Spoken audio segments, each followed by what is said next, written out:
to our channel. This is Pumpkin. And this is Cupcake. Before we start reading Chapter 3 of Flat Stanley, please like and subscribe. Stanley the Kite. Mr. Lambchop had always liked to take the boys out with him on Sunday afternoons, to the museum, on roller skating in the park, but it was difficult when they were crossing streets or moving out in crowds. Stanley and Arthur would often be jostling from his side, and Mr. Lambchop worried about Speeding taxis or that hurrying people might accidentally knock them down. It was easier after Stanley got flat. Mr. Lambchop discovered that he could roll Stanley up without hurting him at all. He would tie a piece of steering around Stanley to keep him from unrolling and make a little loop in the string for himself. It was as simple as carrying a parasol, and he could hold on to Arthur with the other hand. Stanley did not mind being carried because he had never much liked to walk. Arthur didn't like to walk either, but he had to. It made him mad. One Sunday afternoon in the street, they met Ralph Jones, an old college friend of Mr. Lambchop's. "Well, George, I see you have brought some wallpaper," Mr. Jones said. "Going to decorate your house, I suppose?" "Wallpaper," said Mr. Lambchop. "Oh, no, this is my son Stanley." He undid the string, and Stanley unrolled. "How do you do?" Stanley said. "Nice to meet you, young feller," the man said. "George," he said to Mr. Lambchop, that boy is flat." "Smart too," Mr. Lambchop said. "Stanley is third from the top in his class at school." "Phooey," said Arthur. "This is my younger son, Arthur," Mr. Lambchop said. "And he will apologize for his rudeness." Arthur could only blush and apologize. Mr. Lambchop rolled Stanley up again, and they set off out from home. It rained quite hard while they were on the way. Stanley, of course, hardly got wet at all, just around the edges, but Arthur got soaked. Lately that night, Mr. and Mrs. Lambchop heard a noise out in the living room. They found Arthur lying on the floor near the bookcases. He had piled a great many volumes of the Encyclopedia Britannica on top of himself. "But some more on me," Arthur said. then he saw them. "Don't just stand there. Help me." Mr. Lambchop sent him back to bed, but the next morning they spoke to Stanley. "Arthur can't help being jealous," they said. "Being nice to him. You're his big brother after all." The next Sunday, Stanley and Arthur went to the park by themselves.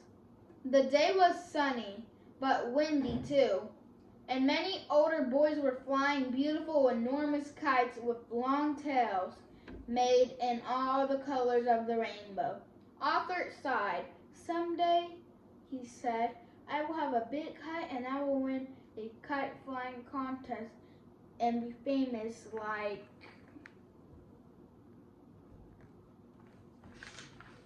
"Like everyone else. Nobody knows who I am these days." Stanley remembered what his parents had said. He went to a boy whose kite was broken and borrowed a large spool of string. You can find me, Arthur, he said. Come on. He attached the string to himself and gave Arthur the spool to hold. He ran lightly across the grass sidewalks to get up speed, and then he turned to meet the breeze. Up, up, up, up went Stanley, being a kite. He knew just how to manage on the gust of wind. He faced full into the wind if he wanted to rise, and let it take him from behind when he wanted speed. He had only to turn his thin edge to the wind, carefully a little at a time, so that it did not hold him, and then he would slip gracefully down toward the earth again. Arthur let out all the string, and Stanley soared high above the trees, a beautiful sight in his red shirt and blue trousers against the pale blue sky. Everyone in the park stood still to watch. Stanley swooped right and then left in long, matching swoops. He held his arms by his sides and zoomed at the ground like a rocket and curved up again toward the sun. He slipped and circled and made figure eights and crossed and a star. Nobody has ever fallen the way Stanley Lambchop flew that day. Probably no one ever will again.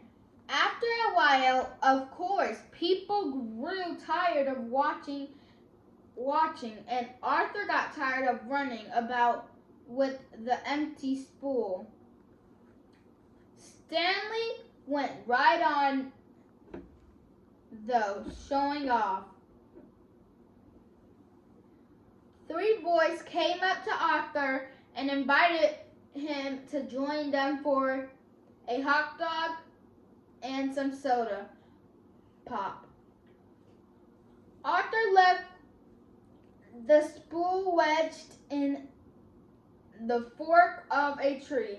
He did not notice while he was eating the hot dog that wind was blowing the string and tangling in all the tree. The string got shorter and shorter, but Stanley did not realize how long he was until leaves brushed his feet, and then it was too late. He got stuck in the branches.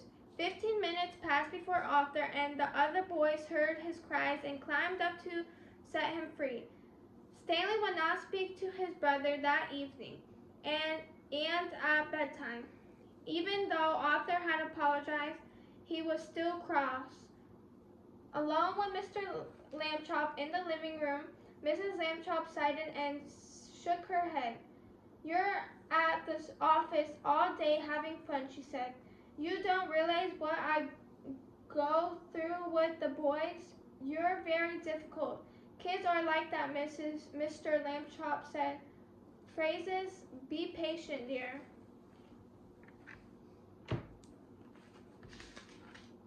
That is the end of chapter 3. If you want to see chapter 4, check out our next video.